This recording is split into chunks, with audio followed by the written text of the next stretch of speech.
Assalamualaikum warahmatullahi wabarakatuh. Semoga di hari ini kita selalu dalam kesehatan dan kebarokan, amin. Untuk hari ini bagi rekan-rekan sekalian, untuk perawatan mobil yang mungkin usia mobil kita sudah cukup agak lama ya, di atas 10 tahun atau mungkin 20 tahun. Nah, kita sering perawatan untuk di bengkel langganan kita. Ada beberapa hal yang perlu kita perhatikan, terutama adalah kalau seandainya mungkin pas di bengkel kita itu banyak anak-anak PKL atau anak-anak magang dari sekolahan untuk menimba ilmu di tempat bengkel yang menjadi langganan kita untuk perbaikan mobil kita. Nah, itu ada beberapa hal yang perlu kita perhatikan, karena ini adalah berdasarkan pengalaman saya pribadi di dalam merawat mobil ke bengkel, dan kebetulan di bengkel tersebut ada beberapa anak yang lagi PKL, atau mungkin bengkel tersebut tidak ada anak PKL. Itu juga perlu kita cek, kita teliti lagi ketika kita untuk perbaikan mobil di bengkel tersebut. Yang pertama adalah ketika kita habis servis perbaikan, terutama adalah untuk di bagian luar.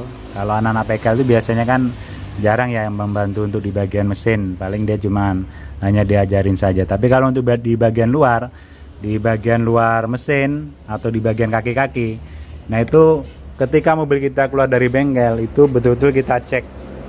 Contohnya kita mungkin habis servis untuk di radiator. Nah, ini kita cek adalah di bagian klem-klem radiator semacam ini ya. Klem-klemnya, baut-bautnya itu kita cek benar sudah kencang atau tidak. Nah, jadi baut-baut ini benar sudah kencang atau tidak. Nah, sebagai contoh kasus adalah mobil ini kemarin saya habis servis total untuk penggantian 4 bel joint di bagian depan ya. Ini adalah mobil Mitsubishi Kuda, jadi ini saya ganti 4 sekaligus bel joint bawah dan atas di bagian depan. Nah, ini setelah keluar dari bengkel saya cek. Nah, ternyata pas saya cek itu ada masalah adalah untuk di pengencangan baut bel jointnya. Ini ya contoh. Bisa dilihat ya, itu bisa kelihatan. Nah, kita curiga, saya waktu itu curiga, jadi saya curiga kenapa kok baut ini posisinya tidak kenceng dan tidak ada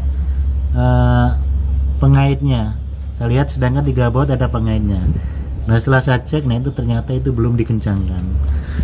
Begitupun juga ketika saya cek adalah baut di bagian luar. Nah, ini juga belum dikencangkan. Nah, itulah perlunya kita teliti ketika kita habis servis di bengkel, yang mana bengkel tersebut mungkin sedang kedatangan untuk PKL. Kadang-kadang memang agak sedikit teledor ya, tapi itulah resikonya ya, kita harus lebih cek lagi lah ketika kita keluar dari bengkel di tersebut.